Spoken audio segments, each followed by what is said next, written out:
no entendemos los tiempos de Dios, pero también no hemos entendido la fiesta del Señor, en el cual el Nuevo Testamento dice que son sombras proféticas de cosas por venir.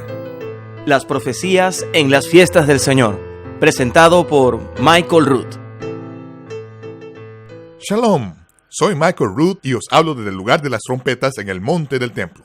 Para poder entender la fiesta de las trompetas y su significado profético, es preciso que volvamos atrás en el tiempo del monte Sinaí. Allí veremos la entrega de la Torá, al ser transmitidos a una gran voz desde la montaña por el Todopoderoso. Nunca habríamos de olvidar ese día porque es una sombra de las buenas cosas por venir. Te invitamos a que te unas a nosotros de Estudios de Televisión de Lester Sumrall, donde esta presentación multimedia sobre las profecías de la fiesta del Señor fue grabada por el Club de la Profecía. Esto es Profecía Bíblica 201. Y ahora, veremos el episodio número 19 de una serie de 26 partes sobre las profecías de la fiesta del Señor. El día de las trompetas, un día y una hora que ningún hombre conoce. Esta es la fiesta que se encuentra situada en este punto concreto en el tiempo. Pero a fin de poder entender la fiesta de las trompetas, es preciso que comprendamos lo que dice en Levítico 23 en el versículo 24. Dice, el primer día del séptimo mes tendréis día de descanso, Shabbat, una conmemoración al son de trompetas y una santa convocación, es decir, un ensayo sagrado. Para que veamos con claridad esta conmemoración al son de las trompetas, es necesario que volvamos al monte Sinaí en el tercer mes después de que saliésemos de la tierra de Egipto. El pueblo de Israel salió en el tercer mes y todos ellos se hallaban acampados dentro del perímetro del antiguo volcán, que es donde se encuentra el monte Sinaí en Arabia Saudita, y dicho monte se ha encontrado. Cuando Israel poseyó la península de Sinaí, se encontró una columna en el Golfo de Aqaba dentro del agua que se hallaba muy erosionada. Era una columna de estilo fenicio de arqueólogo que la encontró el señor Ron Wyatt. Llamó al ejército para que se levantase, llevase allí a sus tropas y que al mismo tiempo llevasen una grúa y levantaron la columna y la colocaron en el asfalto al otro lado de la carretera. Fue poco después de eso cuando pudo entrar en Arabia Saudita. Se encontró una columna idéntica en la parte de Arabia Saudita, pero esta se hallaba aún en pie, y logró descifrar en el antiguo paleohebreo las palabras Salomón, Egipto, Faraón y muerte. Ante la evidencia se dio cuenta de que Salomón, que fue el hombre más sabio del mundo, sabía dónde cruzaron el Mar Rojo. Debido a que Salomón había creado su marina en el Mar Rojo, en el Yam Suf, en Etzion Gibor, en el Yam Suf, que es actualmente la región conocida como Elat, el que había creado su marina en aquel lugar sabía también dónde se encontraba la parte donde cruzaron el Mar Rojo, de modo que colocó allí las columnas. Así que en el monte Sinaí se encuentra exactamente donde la Biblia dice que está. De hecho, fue el rabino Shaul, el apóstol Pablo, que dijo que el monte Sinaí se encuentra en Arabia. Y sabemos que Moisés era un pastor medianita cuando se encontró con el monte Sinaí. La tierra de Madián fue siempre Arabia Saudita, nunca la península Sinaí. Así que como es natural, es allí donde estaría el monte Sinaí. No donde dijo la madre de Constantino que estaría, es decir, en la península Sinaí. Pero como es lógico, en los tiempos de Constantino no se discutía con la madre, porque si lo hacía, se arriesgaba a que le cortasen la cabeza. Su mujer y su hijo mayor descubrieron pagando con sus vidas que si enfadaran a Constantino, haría que les matasen.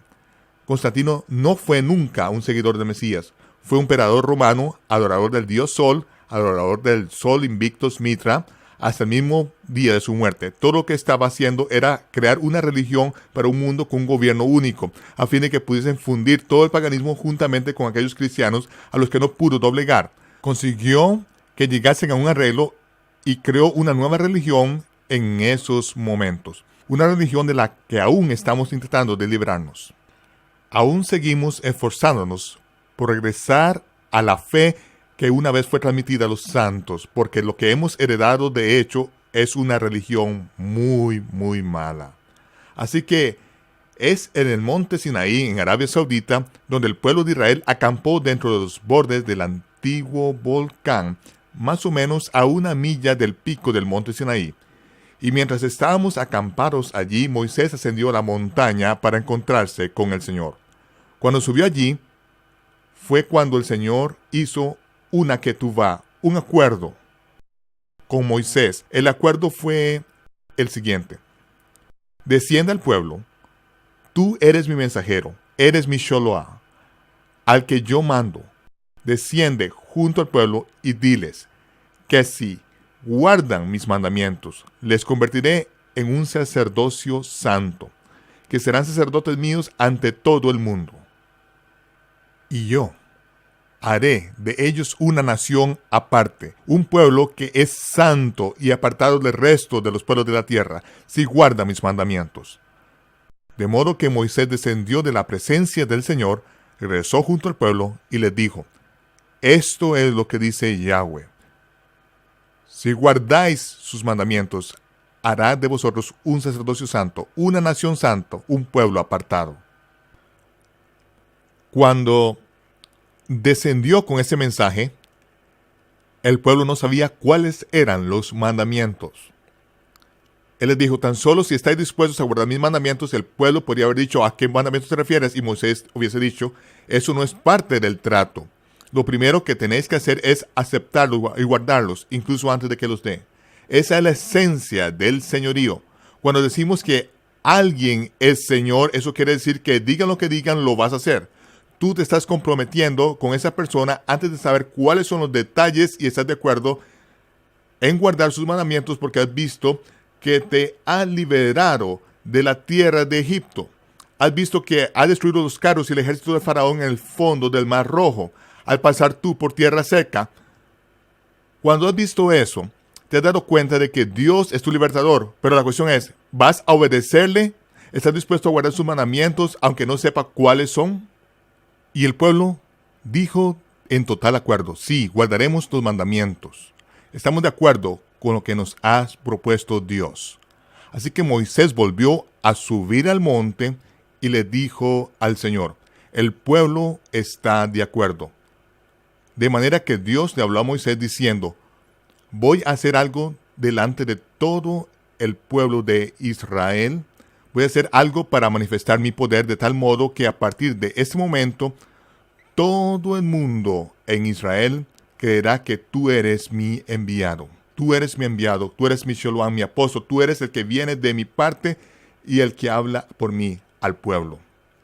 Eso le pareció un buen acuerdo a Moisés. Y luego Dios le dijo: quiero que desciendas y le digas al pueblo que se santifique durante 2 días. Santifícate durante 2 días y deberás estar listos al tercer día. Y cuando suenen las trompetas, reunirás a mi pueblo ante mí el tercer día. Moisés volvió a descender junto al pueblo y les dijo: preparaos, santificaros, mikvav, preparaos, limpiaos durante 2 días, lavad vuestras vestiduras, blanqueadlas al sol, plancharlas y tenerlas listas, prepararlos durante esos 2 días. Y durante 2 días se prepararon. Y cuando llegó el tercer día, dice, sonaron las trompetas en el monte Sinaí. Y dice que sonaron con tal fuerza que en el pueblo, que se hallaba acampado como a 1 milla de distancia, comenzó a temblar.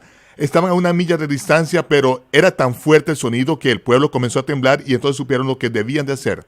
Debían dejar todo lo que estuviesen haciendo, lavarse y ponerse las vestiduras blancas, y cuando lo hicieron, Moisés apareció ante ellos y dice que las trompetas sonaron aún con más fuerza.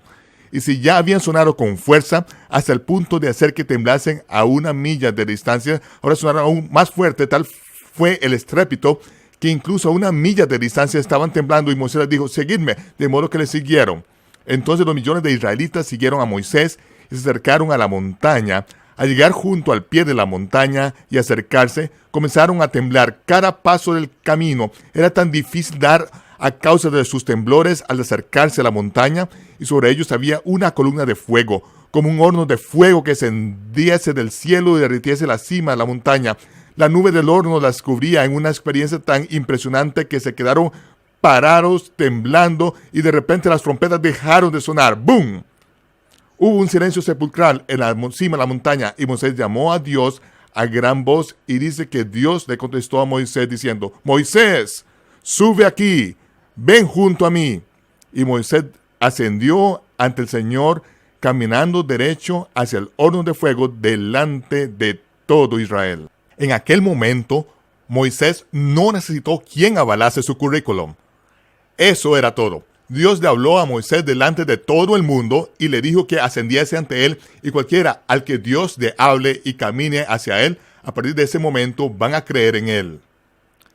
De modo que cuando Moisés subió allí, Dios le dijo que acercase más al pueblo y que llevase a los 70 ancianos más cerca aún. Y aquellos 70 ancianos de Israel fueron literalmente y se colocaron sobre aquel suelo de color azul zafiro de la sala del trono de Dios y cenaron allí ante Dios. Fue allí en el monte Sinaí cuando el pueblo estuvo reunido todos juntos al pie de la montaña, y Moisés dijo: acercaos un poco más. Entonces se acercaron a la montaña, aterrorizados, sobrecogidos, aterrorizados ante un Dios santo y justo al que ese día vieron cara a cara, y se detuvieron allí mismo, mientras Dios gritaba desde la montaña sus 10 mandamientos. Al principio los 10 mandamientos no fueron dados en piedra. Dios los gritó y el pueblo abajo oyó la voz de Dios mismo. Lo oyeron cuando Él les habló aquellos 10 mandamientos.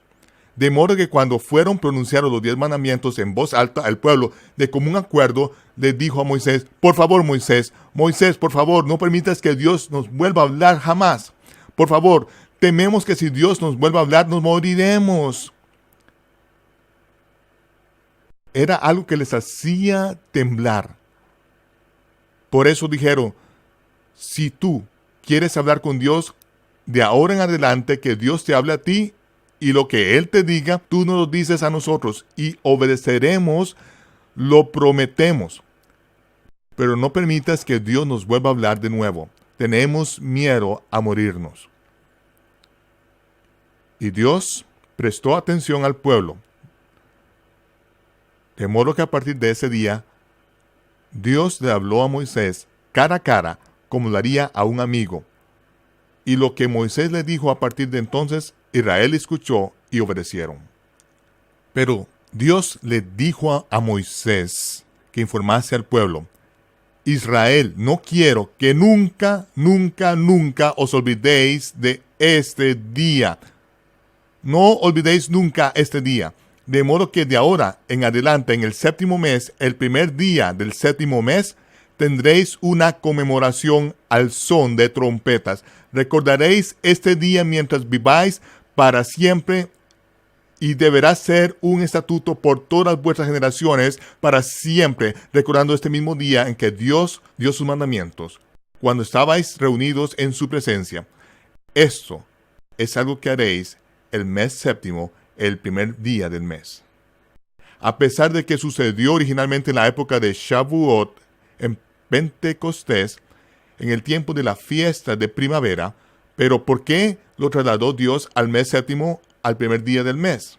Porque ninguna de las fiestas del 7º mes o del mes de reposo comienza su cumplimiento final hasta el 7º o milenio reposo, el Shabbat, el día o milenio del Señor. Tal y como dijo el profeta Malaquías, el Mesías nacerá, el sol de justicia. Dijo que literalmente el sol de justicia saldrá con sanidad en su canaf, los tzitzit en los bordes de sus vestiduras. Y vemos el cumplimiento de eso en los evangelios.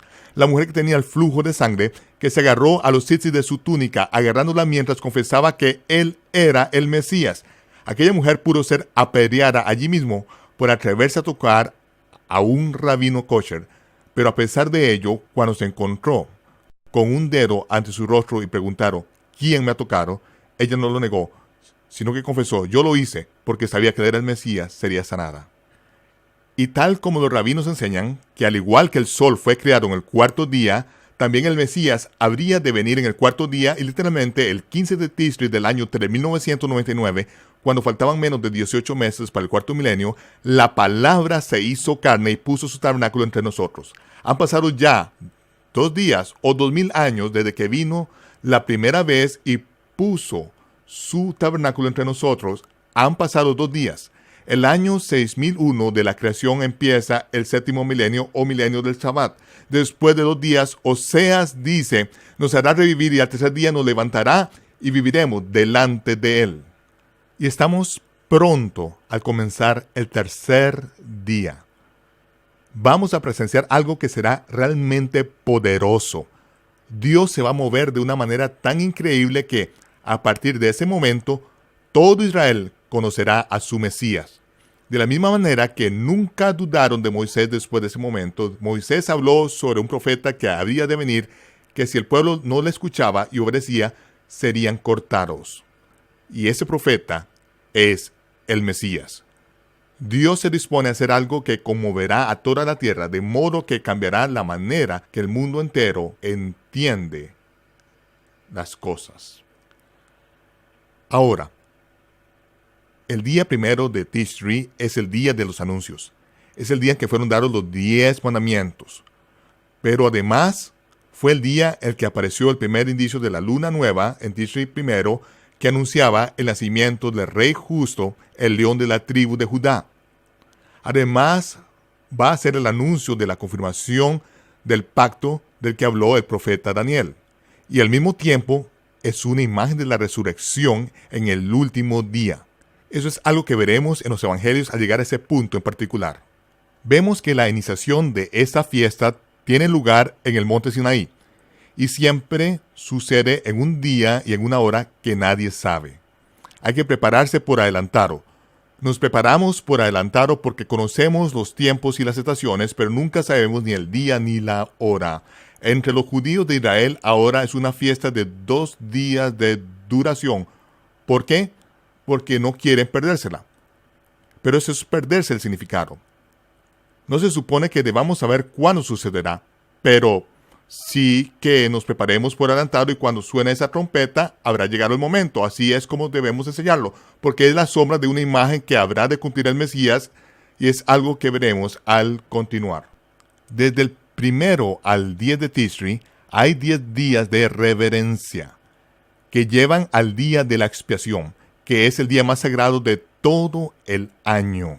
En el día de la expiación, incluso hoy en la tierra de Israel, no comemos ni bebemos, no nos cepillamos los dientes, ni metemos agua en la boca, nos privamos a nosotros mismos de cualquiera de esos placeres físicos durante todo ese periodo, hasta que se pone el sol del 9 al 10, el día de la expiación.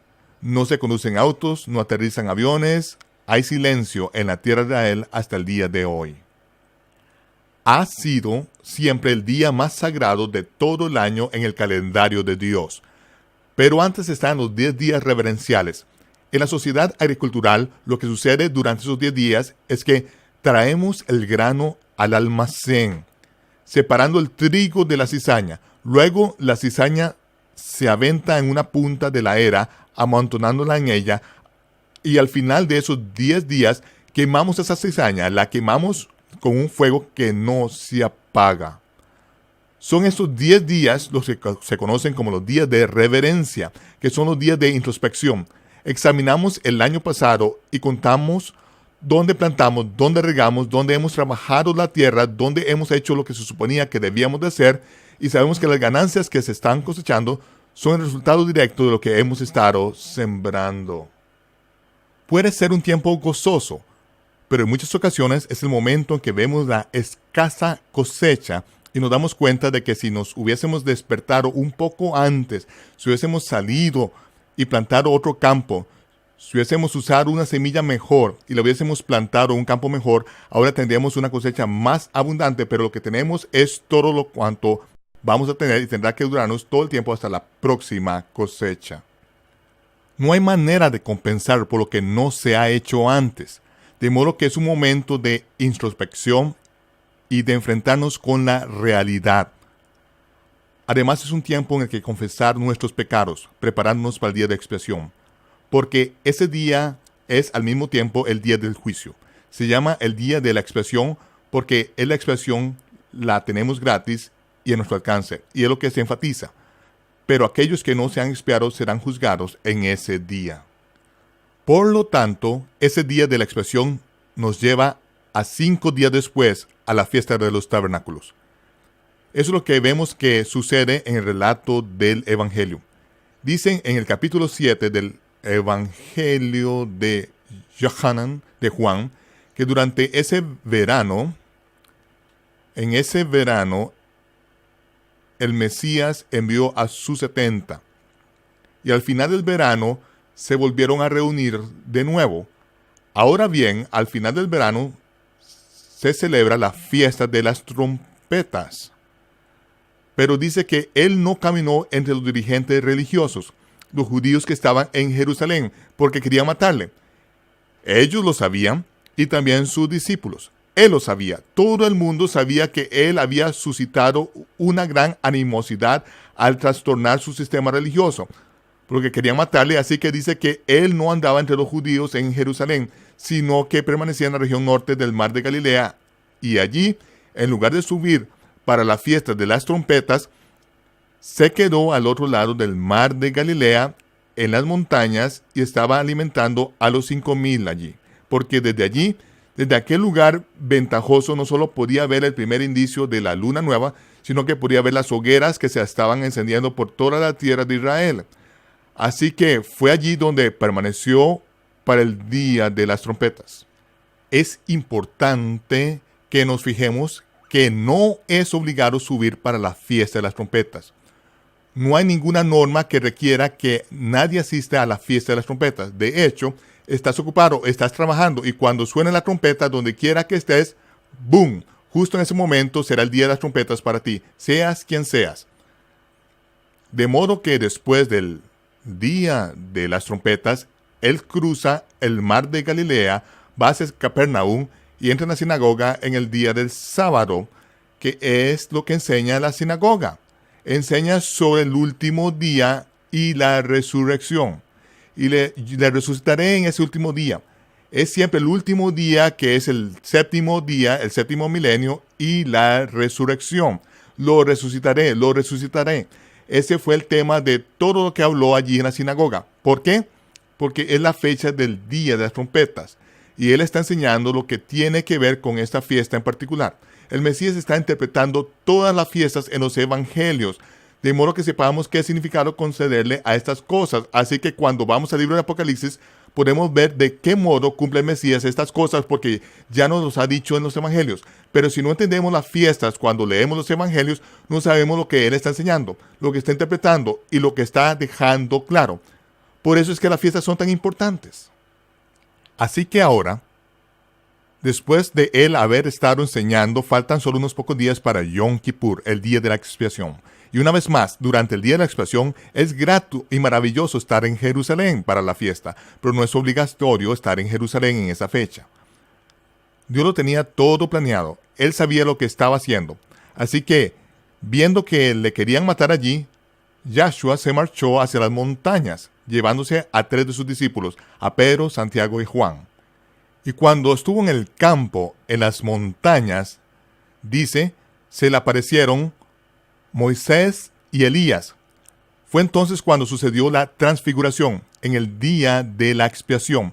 No está obligado a estar en Jerusalén, de modo que se quedó fuera de Jerusalén, y cuando aparecieron Moisés y Elías, fue por un propósito muy concreto, porque en todas las fiestas de bodas, al principio de la ceremonia, tiene que haber siempre 2 testigos. Uno de ellos es Elías, que representa a los profetas, y el otro es Moisés, que representa la Torá. La Torá y los profetas están representados no solo en las bodas, sino en cada una de las funciones oficiales del Estado de la tierra de Israel. Y aparecieron allí Moisés y Elías, y él se transfiguró delante de Pedro, de Santiago y de Juan, que lo vieron. Lo que está sucediendo es que está siendo ungido como el sumo sacerdote, porque 5 días después cumplirá los 30 años y podrá formar parte del sacerdocio y podrá cumplir su labor sacerdotal de Melquisedec, no según el sacerdocio levítico, sino conforme al orden de Melechsedec. Así que se transfigura ante ellos. Viendo esto, Pedro, Santiago y Juan dicen, Señor, es bueno que estemos aquí. Permanezcamos aquí y construyamos 3 tabernáculos, uno para ti, otro para Elías y otro para Moisés. Ahora, ¿por qué dicen eso? porque se dan cuenta de que al día siguiente es el día 11, van a tener que marcharse de donde están, van a tener que subir a Jerusalén muy rápidamente para el 14 y construir sus sucas, sus tabernáculos allí. Porque la Torá requiere que se suba a la fiesta y que vivan en una suca durante 7 días. Pero saben que hay problemas allí en Jerusalén y que hay peligro. Por eso dicen que es bueno que nos quedemos aquí. Es bueno que nos quedemos aquí. Construyamos 3 sucas aquí. Y entonces, una voz, hablando desde las nubes, dice: Este es mi Hijo amado. Escuchadle. Muchacho, vuestras ideas son un poco insensatas. En esos momentos vemos que el Mesías se lo lleva con él y suben a Jerusalén.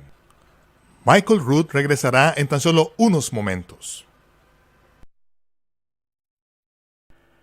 Después del día de la expiación, el Mesías ascendió a Jerusalén a fin de participar en la fiesta de los tabernáculos y en la fiesta del último día. La acción se caldeó al regresar al pueblo samaritano donde había estado hacía solo 4 meses. Sus discípulos, enfurecidos, querían incinerar a toda la comunidad. Te invitamos a que te unas a nosotros la próxima vez para ver el episodio número 20 de una serie de 26 partes sobre las profecías en la fiesta del Señor. ¿Cómo, pues, debemos adorar? Este es Michael Rood desde Jerusalén, deseándoles Shalom, paz, y les veré cuando se aclare el humo.